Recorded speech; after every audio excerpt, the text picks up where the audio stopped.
délaissent le costume officiel et le langage diplomatique pour s'ouvrir à cœur ouvert aux questions de Serge Novillon. Océan côté jardin et discussion buissonnière. Océan côté jardin et discussion buissonnière. Bon, vous êtes prêt, monsieur? Si, mais écoutez, pour l'interview, j'aimerais qu'on ne parle pas de cette fraude. Que vous avez déjà fraudé? Si, mais je ne veux pas qu'on en parle. D'accord.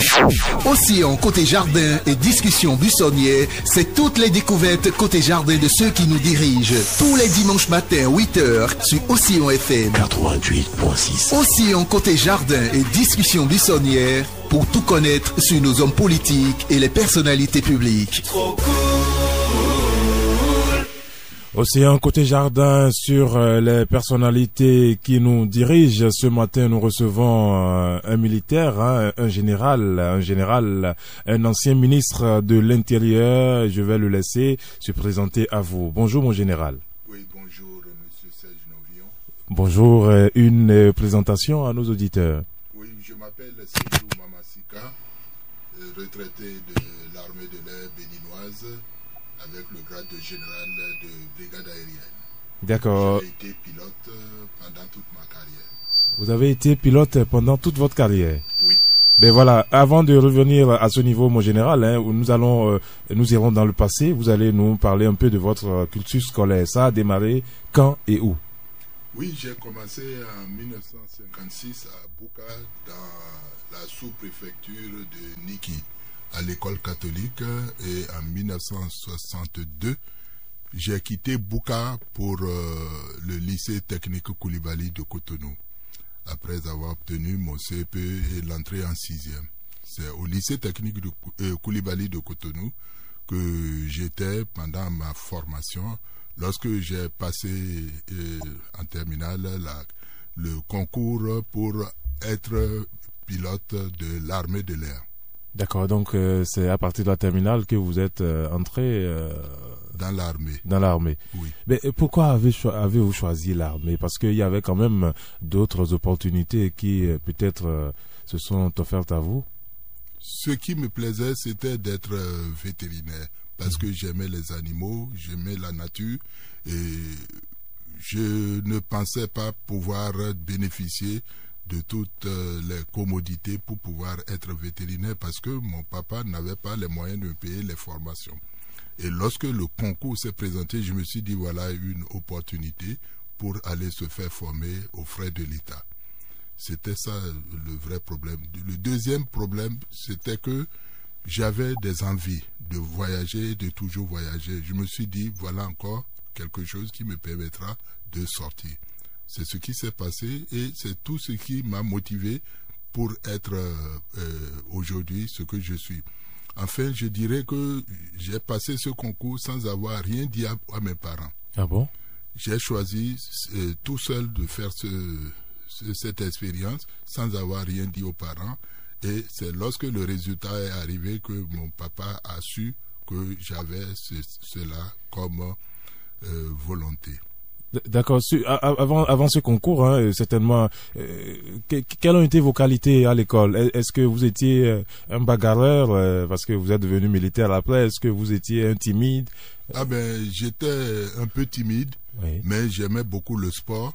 Et les camarades qui ont fait le lycée avec moi peuvent en témoigner. J'aimais jouer, j'aimais beaucoup jouer et chaque fois, surtout les jours fériés, on ne me voyait que sur le terrain de basket ou le terrain de handball ou le terrain de football. J'aimais cela. D'accord. Mais un peu timide. Vous avez des souvenirs de vos camarades avec lesquels vous avez passé? J'ai beaucoup de souvenirs. Il y a un certain Alapini Tedson qui jouait aussi au basket. J'ai Novillon, Étienne, j'ai Olodo, j'ai même Dossou, Paul, je crois c'est le prénom, parce qu'il y a Dossou Robert, c'est pas lui. Oui. Et j'ai bien d'autres camarades avec qui on jouait au basket ou au volleyball ou au handball. D'accord. Et mon général, vous avez passé ce concours on vous a recruté. Comment ça s'est passé les premiers jours? Bon, les premiers jours, c'est toujours des jours de surprise. Je me suis retrouvé, d'abord le départ a été une surprise pour moi parce que je voulais aller exercer un métier. Oui. Je n'avais jamais approché l'avion. C'était le jour où je prenais mon vol pour me rendre en France que j'ai pu approcher l'avion de plus près. Et je me suis retrouvé à Marseille en plein été. Et là, j'ai vraiment subi une expérience très rocambolesque parce que je n'avais personne pour m'accueillir à Marseille et il fallait que je me retrouve tout seul pour quitter l'aéroport et aller à la base de transit. Ce qu'ils appellent base de transit, c'est des camps militaires qui reçoivent les étrangers qui viennent en stage, qui passent par là. Oui. Et ils viennent là prendre les documents qui leur permettent de se rendre vers l'école où ils doivent rester. Vous n'avez pas subi la ségrégation parce que vu que c'est un noir qui descend? Non. Les premiers jours, non. Parce que d'abord, j'étais parti en tenue militaire avec le béret vert. Et vous savez, là-bas en France, les bérets verts, c'est les légionnaires. Donc, on me prenait pour un légionnaire avec ma tenue et mon béret vert. Donc, les légionnaires font l'objet de considération de la part des Français en ce moment-là. D'accord. Donc, je suis parti à la base et tellement fatigué, je me suis reposé et je me suis endormi. Ah. De 17h à 1h du matin, je me réveille vers 1h, 2h du matin, il faisait clair. Je me suis dit, j'ai loupé mon train parce qu'il me fallait le lendemain prendre le train pour me rendre à Nîmes où on faisait la formation initiale. Et je me suis mis à m'habiller rapidement et j'arrive au poste de police pour dire où se trouve la gare. Le monsieur me regarde, dit mais qu'est-ce qui vous arrive? Je dis non, je vais à la gare parce que j'ai mon train à 7h. Il dit mais il n'est que 2h du matin. Alors la surprise a été grande parce que c'est la première fois où j'étais confronté à des temps comme ça où il fait vraiment très clair. Oui. Parce que je n'en avais pas l'habitude. Et je suis reparti me coucher, encore avec la crainte de ne pas pouvoir vite vous réveiller. Vite me réveiller. Bon, heureusement, je n'ai pas pu dormir. 2, il y avait quelqu'un qui était arrivé juste avant, qui devait aussi partir prendre le train. Et c'est ainsi que je suis parti. Mais l'expérience a été très rocambolesque, encore que dans le train, je me suis retrouvé à ne pas pouvoir savoir où on allait exactement. Et les indications de gare sont très petites. D'abord, il faut avoir l'habitude de l'accent. Et bien d'autres péripéties ont meublé mon voyage jusqu'à Nîmes. Et c'est là-bas arrivé que je me suis retrouvé à intégrer une brigade où je n'étais que le seul noir sur près de 120 élèves et qui avaient mon âge, 18 ans à peu près. Mais ça a été très formidable. Mais est-ce que le seul noir est ressorti après en tête ou à la queue? J'ai fait honneur. J'ai fait honneur à mon pays parce que le commandant de la brigade, qui était un lieutenant, il l'a dit, il m'a appelé dans son bureau pour dire vraiment je suis fier de vous avoir eu dans ma brigade. Et ça c'était le début. Et je me suis retrouvé après maintenant à l'école de pilotage de l'armée de terre à Dax. Ça s'appelle l'école spéciale de l'aviation légère de l'armée de terre. Mais c'est là-bas que effectivement j'ai senti le mal du racisme. Ah bon? parce que je me suis retrouvé là, nous étions un peu plus nombreux, nous les Noirs, on était au moins 7 camarades d'autres pays africains, congolais, ivoiriens, malgaches, sénégalais, et moi béninois. Donc on s'est retrouvés, et tout le travail qu'on faisait, on le minorait. Bon, je ne sais pas si ça participait de la méthode d'appréciation de l'élève afin qu'il puisse se surpasser, mais j'avais très mal pris ça, au point où j'avais voulu même démissionner. Tout était noté à bas prix, si on peut le dire. Voilà, c'était exactement ça, Serge. Et me disant, je vais démissionner, il y a eu un subconscient en moi-même. Je suis retrouvé dans ma cabine tout seul et j'ai dit, mais écoute, Seydou, qui t'a dit d'aller passer le concours? Et j'ai donné la réponse à moi-même. Je dis, mais c'est moi-même. Alors, si tu démissionnes, ce serait la honte de qui? Tu iras dire quoi au pays? Et c'est ça qui m'a davantage motivé pour devenir ce que je suis, parce que effectivement, à partir de ce moment, je me suis dit que tout dépend de ma volonté. C'est moi qui ai choisi, donc il faut que je fasse honneur, il faut que je fasse plaisir à toutes ces personnes-là qui me connaissent et m'aiment. En l'occurrence, mes parents qui n'avaient pas été associés à mon choix. Voilà ce qui s'est passé. D'accord. Donc vous avez pu terminer ou vous êtes rentré ou oui, j'ai terminé la formation et après cette formation de DAX, je me suis retrouvé à Olna, à côté de Clermont-Ferrand, pour une formation initiale des élèves de l'armée de l'air, parce que là-bas c'était l'armée de terre. Et il y avait un cursus pour les Africains. C'était ce cursus-là que j'avais démarré. Et au cours de ce cursus, sans l'avoir terminé, on nous a dit qu'il fallait faire maintenant le cursus français, des élèves français. Et c'est ce qui m'a amené à Olna pendant quelque temps pour faire la formation théorique et préparer la formation de Cognac qui est sur réacteur.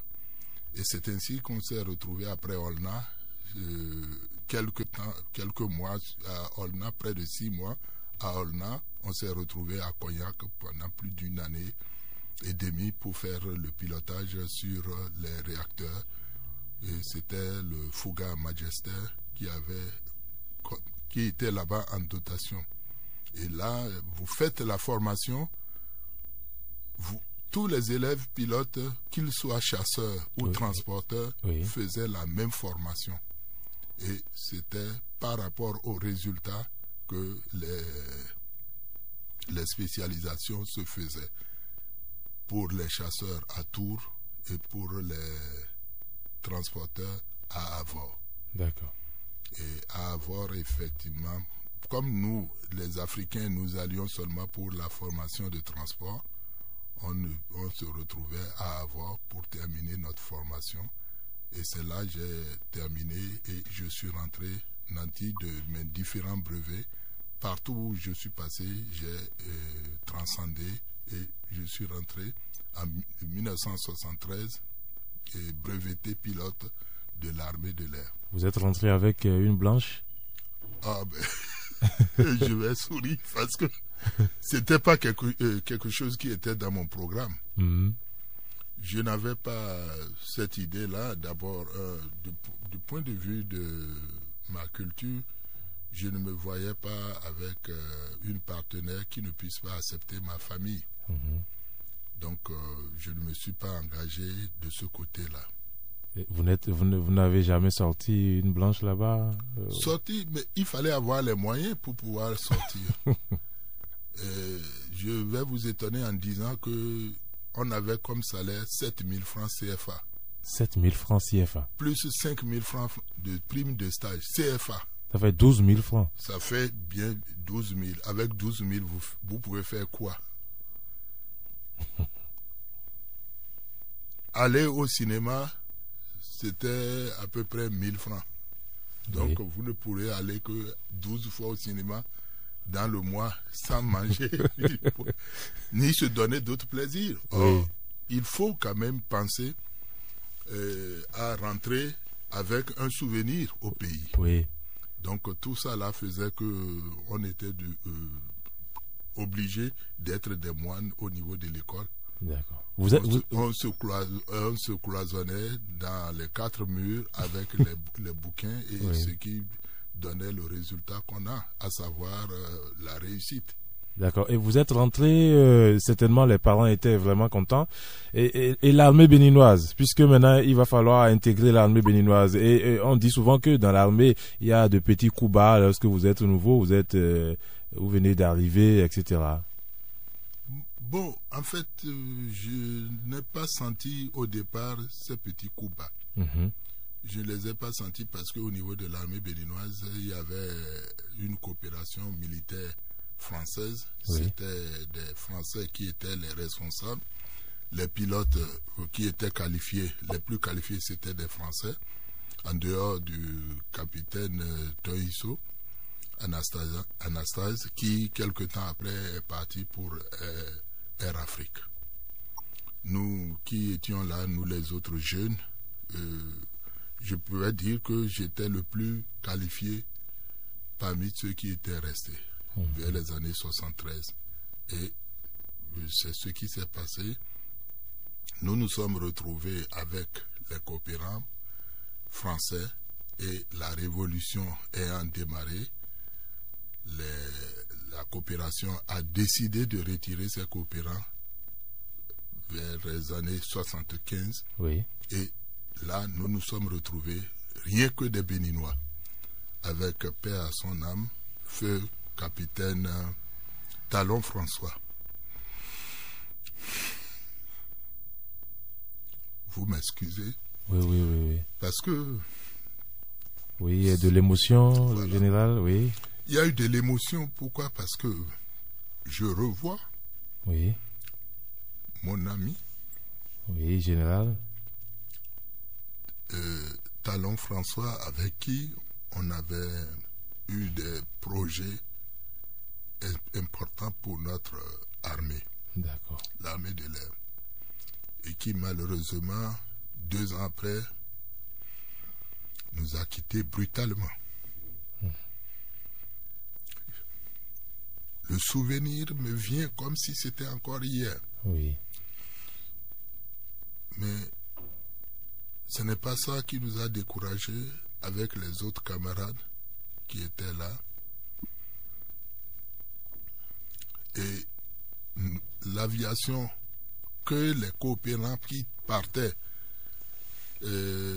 trouvaient qu'elle n'allait pas avoir une longue durée de vie, parce qu'ils disaient qu'on était inexpérimenté et qu'ils donnaient 3 à 6 mois maximum pour que tous les avions soient cassés, que vous allez briser. Des accidents et tout. Nous avons résisté. 2 ans après, nous nous sommes retrouvés à plus de 12 avions que nous exploitions avec paix à son âme, Feu Favi, Jean, et Yénofan Constant, le actuel colonel à la retraite, et bien d'autres jeunes. Et les mécaniciens, Ouanou, qui était un mécanicien avion, qui nous a quittés aussi. Et bon, ils sont nombreux à nous avoir quittés. Je leur rends hommage. Mais la rigueur et la discipline que nous nous sommes imposés a fait que nous nous sommes sortis. Nous avons vraiment réussi ce challenge. Et je me rappelle un jour où la veille du changement de nom de notre pays, oui, Dahomey passe au Bénin, la République populaire du Bénin, la veille, Feu Talon et moi avons été appelés par le chef de l'État à la présidence et dit qu'il a une mission à nous confier et que si on n'est pas capable, c'est pas la peine de décoller. Et on dit non, nous serons capables de l'exécuter, cette mission. Nous, on ne savait pas de quoi il s'agissait. Et il dit, bon, de partir à nos bureaux, que la mission va nous parvenir. Effectivement, on était à l'aviation, à l'escadrille nationale, lorsque Feu Abdraïssa, paix à son âme, est arrivé avec Adjo Bokoyas, paix à leur âme, et nous ont remis des cantines, 3 au total, qu'il fallait déposer à Parakou, Natitengu et Kandi. Par avion. Par avion. Et il était déjà 15h30, donc presque 16h. Théoriquement, c'était impossible parce que et Parakou, et Natitengu et Kandi, les aéroports n'étaient pas éclairés. Or, en tenant compte des temps de vol, on ne pouvait pas exécuter la mission 2 jours. Il ferait nuit. Et effectivement, nous avons fait la mission. Les cantines ont été déposées et le dernier lieu où on devait déposer les cantines, c'était à Parakou. Il faisait nuit parce qu'il était au-delà de 20 heures. Nous avons demandé alors au contrôle de Parakou, à l'aéroport, à M. Zama et à Jacques, qui étaient les travailleurs de la SECNA, de nous faire mettre 2 mobylettes, une mobylette de part et d'autre de l'entrée de la piste pour nous indiquer l'entrée de la piste. Et c'est ainsi que nous nous sommes servis des 2 mobylettes pour poser l'avion afin de pouvoir réussir la mission. Je dirais que ça n'a pas été facile parce que au moment où on posait l'avion, on s'est rendu compte qu'ils ont mis les 2 mobylettes au milieu de la piste. Donc il y a déjà une moitié de piste qui était déjà partie. Mais malgré ça, nous avons réussi à poser l'avion et à l'arrêter en bout de piste et à venir. Et c'est là, en ce moment, quand on est descendu, qu'on a retrouvé le commandant zone nord, paix à son âme, le colonel Zoumarou, qui a dit que lui, il estime que nous avons pris trop de risques et que ça ne valait pas la peine. Que si la prochaine fois nous faisions ça, il allait nous enfermer. Mais ça s'est terminé par cette blague et c'est lui qui nous a offert le repas du soir. Nous avons dormi et le lendemain, nous avons redécollé parce que la mission était d'aller déposer les cantines et c'était tout. Le président nous avait dit, si vous exécutez la mission, bon, vous disposez comme vous voulez, vous revenez quand vous voulez. Et c'est en revenant qu'on a su que c'était les drapeaux de notre pays qu'on transportait à Parakou, Natitengu ou Kandi. Le drapeau vert frappé de l'étoile rouge. Le drapeau vert frappé d'une étoile rouge. Et je dirais que les cantines n'étaient pas fermées à clé. Le mécanicien et son assistant, ils étaient 2 dans l'avion avec nous. Aucun d'eux ne s'est donné la curiosité de voir qu'est-ce qu'il y avait dans les cantines. Ça, c'est pour vous dire que la discipline, la rigueur militaire, elle est de mise tout le temps. Et c'est lorsque nous avons décollé de Parakou qu'on a capté Radio Cotonou, parce qu'on avait cette possibilité, pour pouvoir suivre la cérémonie qui devait se dérouler à Cotonou, place de l'Indépendance, non loin du palais. que on a entendu le discours du président de la République, Mathieu Kérékou. Il dit le Bénin, c'est une civilisation, c'est une culture. Et j'ai dit, François, on change de nom de pays. Et c'est sûr que c'est les drapeaux qu'on a amenés là. Il dit non, c'est pas possible. Il dit oui, c'est les drapeaux parce que les cantines n'étaient pas très lourdes. Ça, il faut le dire. Et c'était les drapeaux pour chacune des circonscriptions territoriales afin qu'on puisse amener ça et que au même moment que Cotonou, on puisse les placer. On puisse les hisser. Et effectivement, c'est là qu'on a entendu la République populaire du Bénin, ça va être notre nom, le nom de notre pays. Et c'est là où on a su qu'est-ce qu'on transportait.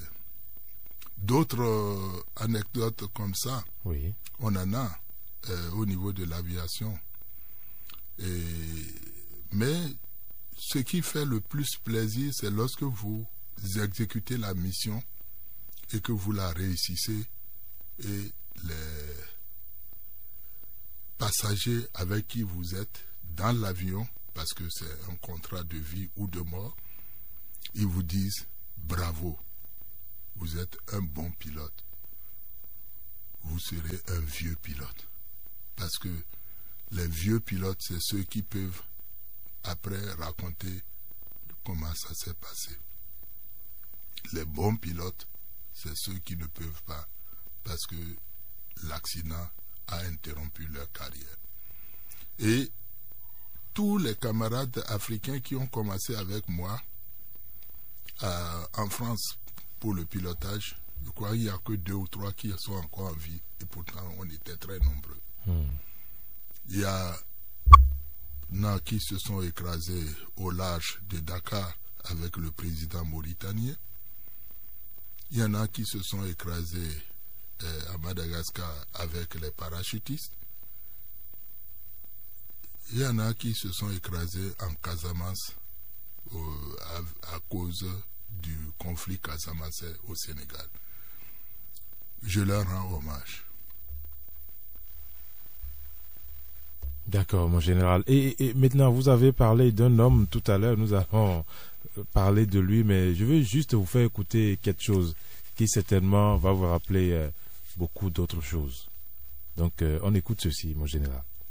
La révolution ou la mort. Mort au traître, prêt pour la révolution, la lutte continue.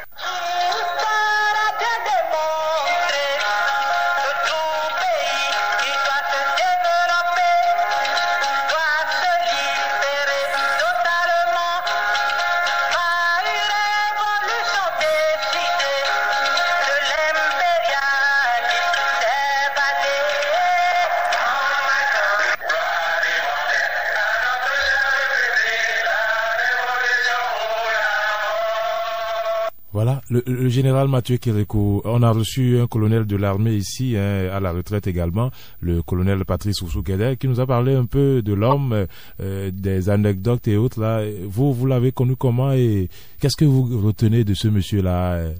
Je dirais que toute ma carrière a été passée à côté de lui. Je suis rentré, je vous l'avais dit, en 1973, en août. Et ma première mission, c'était d'assurer son déplacement sur Natitingou pour le premier anniversaire de la Révolution.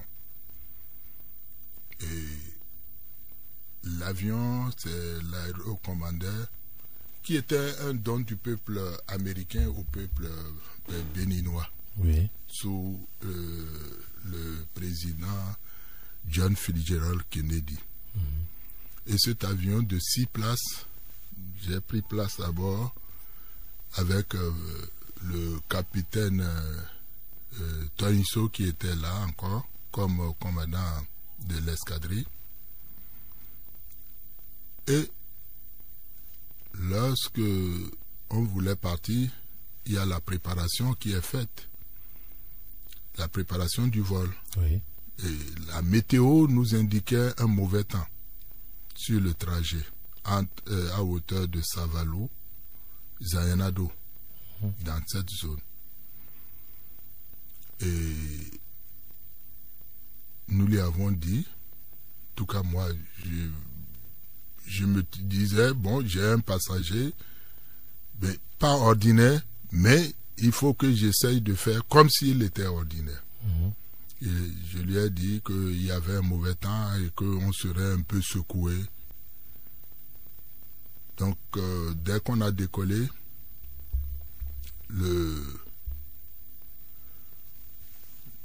l'aide de camp en ce moment du président Kérékou était à Zonyo Dou Martin. Et le gars du corps Tété, paix à son âme, il a rendu là, il n'y a pas longtemps. Très longtemps. Et j'ai demandé au gars de corps de faire enlever les chargeurs de l'arme parce que le mauvais temps pouvait faire que les secousses vont déclencher le tir pendant qu'on était en vol et que c'était très dangereux. Il s'opposait, et le garde de corps et l'aide de camp. Et le président dit, mais écoutez, c'est eux qui ont notre vie et ils nous disent de faire quelque chose. Et pourquoi vous vous opposez? Il faut obéir. Ça m'avait surpris. Et je me suis dit, voilà, moi, jeune officier rentré, je me retrouve à donner des ordres. Et c'est le chef de l'État qui confirme cet ordre. Donc, il faut que je fasse preuve de rigueur dans tout ce que je vais faire jusqu'à la fin de ma carrière. Deuxième chose, un jour, il m'a fait venir dans son bureau et il m'a parlé. Il m'a dit, ça reste entre nous.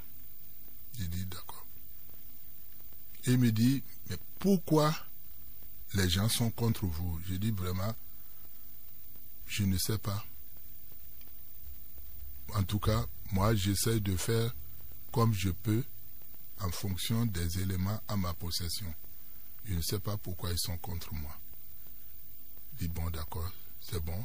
Je me disais qu'il allait me confier quelque chose d'autre, mais il n'a pas voulu, parce que c'est un homme secret.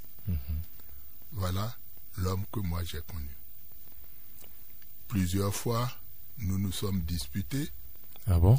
En fait, disputer, ça veut dire que on s'est retrouvé, par exemple, à Paris, pour un vol officiel, et on devait revenir. Comme dans notre pays, les gens aiment cultiver le secret. Sauf ceux qui ont droit à avoir les informations, on ne leur donne pas. J'avais ce vol à faire, la tournée du président de la République en Europe, avec l'avion Fokker 28.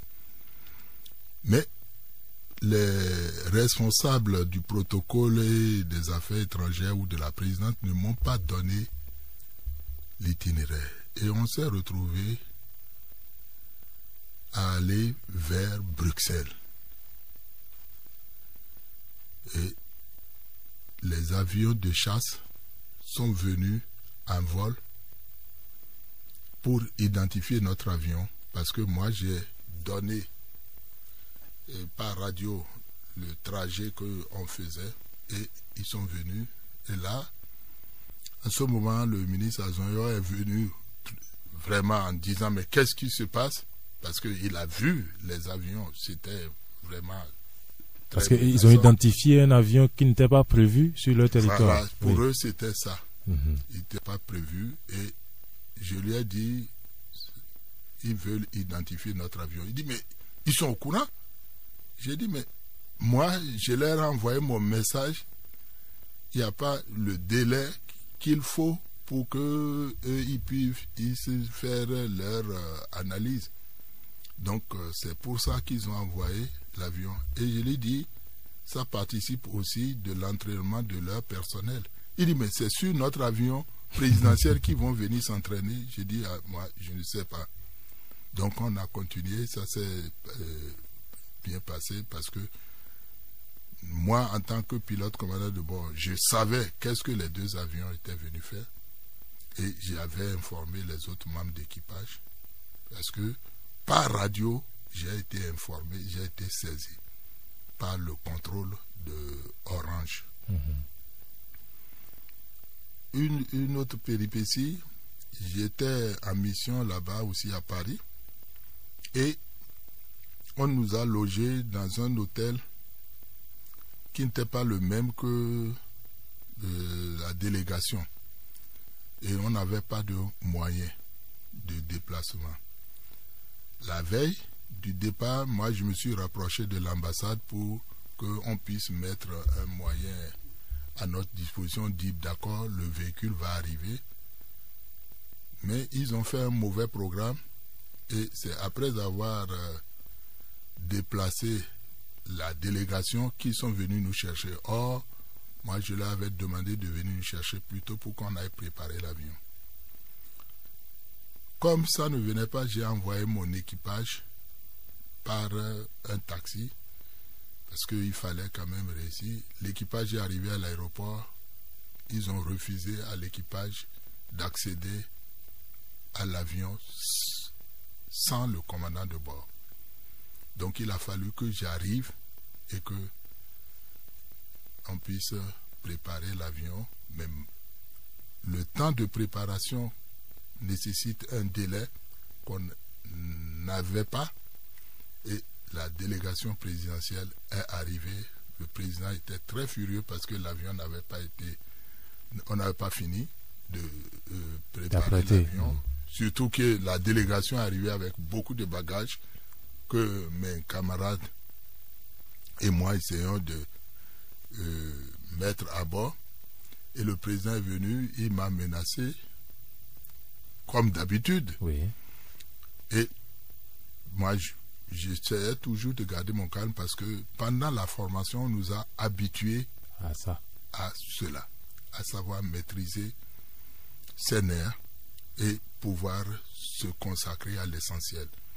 Effectivement, on a décollé. Là aussi, il y avait un mauvais temps que je savais. Au départ d'Orly, de l'aéroport d'Orly, et on devait aller, on rentrait sur Cotonou, mais via Alger. Et il y avait le mauvais temps qu'on devait traverser.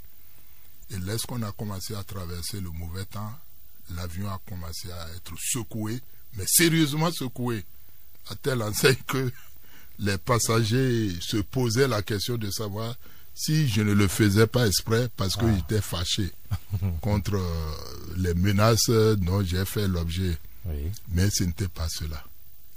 Et voilà des péripéties. Et le chef de l'État, après, a dit à Zoyo, il faut lui dire non, que la menace était juste pour taquiner, que ce n'est rien. Mais en réalité, c'est parce que effectivement l'avion les avait secoués. Ils ont pensé que c'était une revanche que je prenais sur eux. Mais il n'y a rien de tout ça. Dernière anecdote, si vous permettez, Serge Novion. Oui. C'était avec l'avion Falcon 50. J'étais parti en mission à Conakry, en Guinée, avec une délégation que le chef de l'État avait dépêché auprès du président Ahmed Sékou Touré. Et on est arrivé, la délégation est partie rencontrer le chef de l'État, tout a été fait, et vers 20h, la délégation est arrivée, nous avons préparé l'avion et nous avons pris le départ. Le mauvais temps qu'il y avait sur l'itinéraire, parce que la zone est une zone côtière de mauvais temps, parce que c'est la zone de rencontre des flux, a fait que pendant 30 minutes, nous étions dans l'orage. Et avec les feux de Saint-Elme, que mon copilote, qui était Yoré Jacques, ne connaissait pas, parce que son expérience ne lui avait jamais permis d'avoir ça. Et ça a fait vraiment très peur. l'envoyé spécial du chef de l'État, c'était Zulkifli Salami. Oui. Il était conseiller technique à la présidence. Dès qu'on est arrivé à Cotonou, il me dit, mais avec le risque qu'on a pris là, tu aurais pu le dire et on allait dormir à Conakry. J'ai dit non. Au départ de Cotonou, on m'a dit, je vous amène à Conakry et on revient, mais je reste à votre disposition. Vous nous avez dit que vous avez fini, on peut rentrer. Pour moi, il faut rentrer. Donc voilà tout ce qui s'est passé. D'accord. Comme péripéties.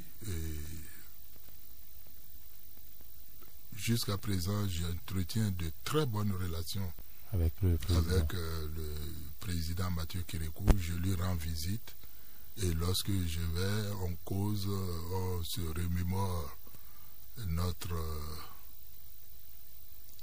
nos temps passés ensemble, parce que effectivement, je peux dire ça comme ça.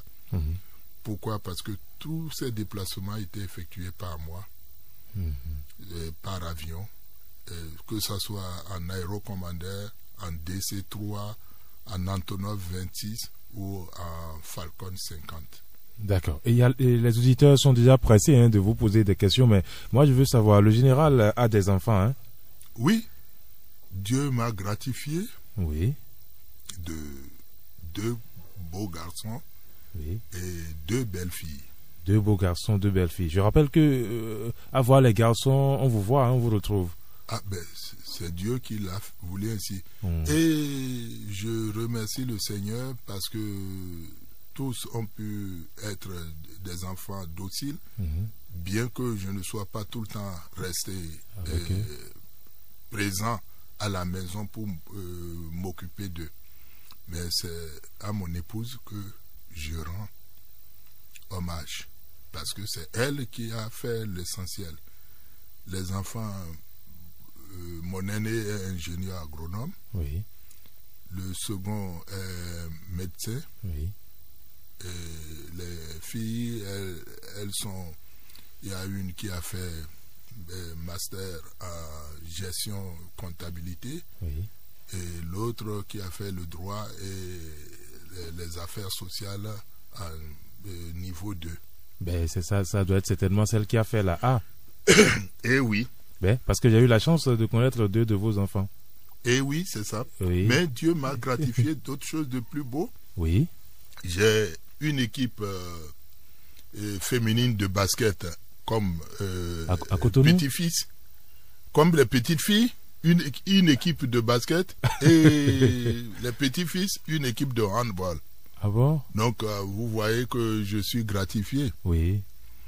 En fait, je vais vous dire que je suis grand-père 12 fois. Grand-père 12 fois? Voilà. Pour les 4? Pour les 4. Ben ils ont été vraiment féconds. Ah non, mais moi j'estime que c'est normal et je souhaite encore en avoir plus. Et vous, ça peut encore arriver que vous ayez un enfant? Ça, c'est Dieu seul qui peut donner la réponse à cette question-là. Oui. Parce que quand vous arrivez à un certain âge, les nerfs faiblissent et vous n'êtes plus capable d'autre chose. D'accord. Et le général, étant militaire, est-ce qu'il y avait la peur à la maison? Est-ce que madame savait quand même qu'il ne fallait pas placer des mots comme il le faut? Non. Je n'étais pas le militaire rigoriste. J'étais en fait respectueux de la personne humaine, ou je suis respectueux de la personne humaine. Oui. J'ai beaucoup de sentiments pour la personne humaine et je suis très sensible. Donc partant de là, je ne pense pas que on puisse dire que j'étais désagréable. Mais comment est-ce que vous avez pu quand même gérer la collaboration avec le général Azinho, que tout le monde connaît? Très bien. Oh. Très bien. Et je vous dirais même qu'il avait commencé par l'aviation. Ah, d'accord. Il avait voulu être pilote. Donc avec Azonyon, on n'avait pas de conflit. Moi, je dirais que j'étais à l'aise avec tout le monde. D'accord. J'étais à l'aise avec tout le monde. D'accord. Et le général, une dernière fois, vous avez subi un braquage, on a vu votre réaction. Est-ce que le général est toujours apte à aller au front? Vous savez, c'est Dieu qui vous met devant des situations et qui vous donne les moyens pour parer à ces situations-là. Parce que ce qui s'est passé, je m'étais déplacé effectivement avec toute ma famille et mes petits-fils parce qu'ils étaient en vacances. Oui. Et j'ai voulu leur faire plaisir pour les amener à Niki.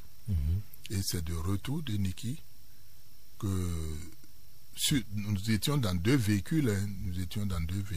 Qu'un véhicule est tombé en panne. Et lorsque un véhicule est tombé en panne, il commençait à faire une nuit. Oui. J'ai décidé de laisser mon chauffeur et mon garde-corps avec le véhicule en panne. Et j'ai pris le volant avec l'autre véhicule et mes petits-fils et ma famille. J'ai prévenu le mécanicien en disant que le véhicule était en panne à tel endroit. Donc c'est le chauffeur plus le garde-corps à qui j'ai remis mon arme parce que j'ai une arme sur moi. Oui. En leur disant de garder ça qui était chargé. C'est eux qui ont effectivement subi le braquage. D'accord. Et c'était vers 2h du matin. Et c'est avec mon arme qu'ils se sont défendus. Des gens ont raconté n'importe quoi, mais moi j'étais serein. Parce que c'est bon quand on est un faiseur d'opinion de raconter n'importe quoi. Mais lorsque on veut montrer qu'on est un professionnel, on évite de s'adonner à ce jeu-là. Je ne sais pas que si ma tête leur plaisait ou pas, mais tout ce qui a été raconté dans la presse, un peu comme avant, quand j'étais en activité au cabinet militaire, Maurice Adjamossi, Patrice Adjamossi a raconté n'importe quoi. Ou c'est un peu comme il y a eu un journal qui a raconté que je détournais les fonds des soldats qui étaient à la garde présidentielle. Moi, ça me faisait ni chaud ni froid, mais je les laisse à Dieu parce que c'est Dieu seul qui sait le fond de tout un chacun de nous, les cœurs de tout un chacun de nous. D'accord. On va laisser les auditeurs vous dire juste un mot parce que nous sommes à 10 minutes de la fin. Allô? Bonjour, mon général. Oui, bonjour. Mon général. Oui. Eugène Wagnon m'appelle. Ah, bonjour. Je vous admire et je voudrais demander à celle si vous n'êtes pas par hasard en basin blanc. Parce que chaque fois que je vous rencontre en ville dans votre voiture bleue, vous êtes toujours en basin blanc. J'ai eu la chance de vous croiser grâce à une personne respectable, Monsieur Saka, qui travaille à La Roche. Et je peux dire aux gens que, quand même, effacé. Même si, au premier contact, vous avez l'air de faire peur de votre froideur, mais vous êtes abordable. Mon général, vous avez dit quelque chose tout à l'heure qui m'a fait plaisir. Rapidement, monsieur, s'il vous plaît. Pardon? S'il vous plaît, allez-y vite, nous sommes presque à la fin. Vous avez dit que vous laissez souvent ceux qui écrivent du n'importe quoi sur vous. Vous avez même reproché à certains faiseurs d'opinion leur manque de professionnalisme. Vous avez raison. Actuellement, là, ces genoux-là... Allô, nous n'avons pas à ce niveau-là. Quelle est la question, s'il vous plaît? La question est toute simple, mon général. Je pense qu'on a besoin encore de vous pour faire un nettoyage. Un nettoyage dans tous les secteurs. C'est moi qui dis, Eugène Waignon, j'assume. Il faille que je me rapproche de vous pour votre participation à ce nettoyage. Mon général, je suis au vu. Merci. Ben, il est parti. Bonjour, auditeur. Oui. Oui. Bonjour, Novillon. Bonjour, général Mamafika. Oui, bonjour. On m'appelle Lot Fouenou. Oui, 30 secondes. J'ai apprécié votre fiche, votre manière de présenter votre personnage. Je ne trahis aucun secret. Vous faites partie des figures emblématiques et monumentales de cette République. Je vais vous poser cette question. Ces derniers temps, nous entendons, puisque là, vous avez parlé de la révolution, vous avez parlé de la politique, nous voulons nous informer. On nous parle d'un personnage que certainement vous avez aussi côtoyé. Il s'agit du général Robert Guignan. Je ne connais pas ses perspectives d'avenir, mais nous avons vu circuler un message. Allô, s'il vous plaît, vous savez bien que l'émission n'est pas politique et que nous sommes en train de parler du général Seydou Mamassika. Donc, pour terminer, il ne pourra pas répondre à cette question. À tout à l'heure, s'il vous plaît. On va prendre un autre auditeur. Bonjour. Oui, Serge, bonjour. Oui. Le respect, mon général. Oui, bonjour. On m'appelle Aboudiaman Jules. À une époque donnée, il avait été dit que vous auriez fait la même école d'aviation que Ben Laden. Est-ce que c'est réel cette histoire? Deuxième question d'ordre technique. En général, pourquoi les pilotes passent toujours à 100 km tout autour du triangle de Bermude, qu'on n'arrive jamais à détecter la réalité? Mais vous devez techniquement connaître quelque chose. Dites-nous quelque chose, mon général. À tout à l'heure. Bravo. Voilà. Et vous a posé deux questions. Oui, je vais répondre. Je remercie toutes les trois personnes qui sont intervenues pour s'intéresser à ma personne. Et je dirais que moi, je ne connais Ben Laden qu'à travers les journaux et les télévisions. Moi, je n'ai pas fait une école avec Ben Laden.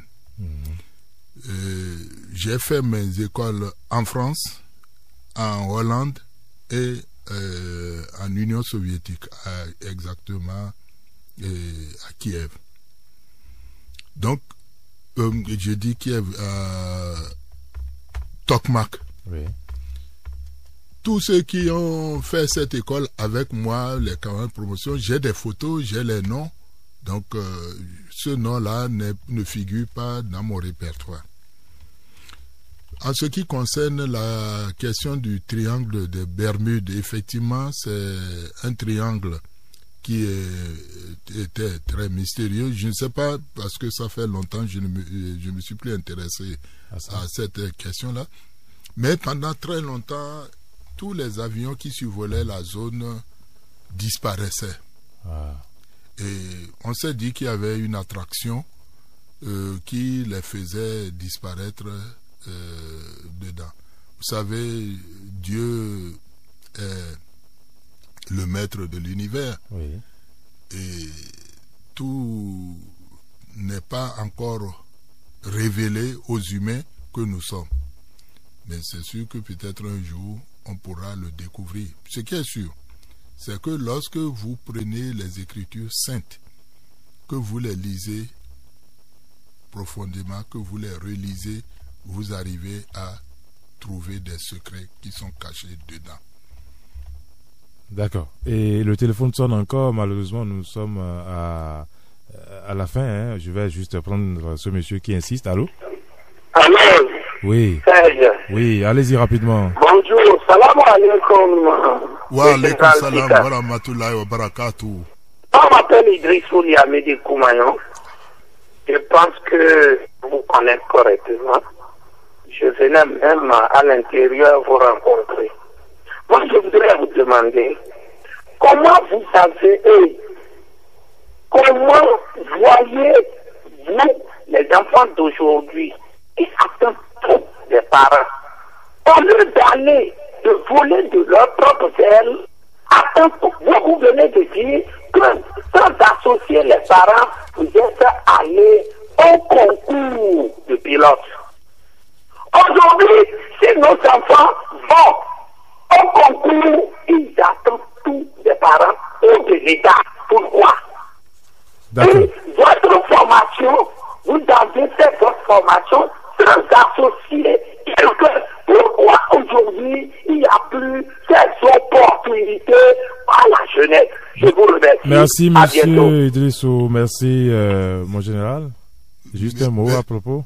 Oui, je remercie Idrissou Koumayon, que je connais effectivement, oui, qui s'investit dans le bâtiment, l'architecture.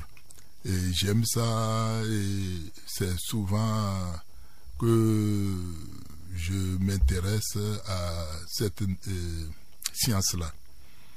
En ce qui concerne sa question, les enfants d'aujourd'hui, c'est le reflet de notre société d'aujourd'hui. Et je dirais, pour faire simple, nous sommes vers la fin de l'année. Oui. Bientôt, vous allez entendre « Bonne et heureuse année sèche ». Beaucoup d'argent, peu de travail. Mais beaucoup d'argent pour peu de travail, ça veut dire qu'on vous pousse à voler alors. C'est ça. Parce que c'est le travail qui procure l'argent. Oui. Le travail procure les biens, le travail procure les plaisirs. Je dirais que nos enfants n'ont pas appris à se faire plaisir par le travail. Et ça se ressent. Et je plains nos enseignants, nos éducateurs, parce que de temps en temps, je m'intéresse pour avoir des neveux que je garde qui sont à l'école. Je vais voir leurs éducateurs, leurs enseignants, et nous échangeons. Mais nous devons de faire cet effort, nous parents, pour éduquer nos enfants à accepter de faire le sacrifice du travail. Le travail mérite notre sacrifice et le respect.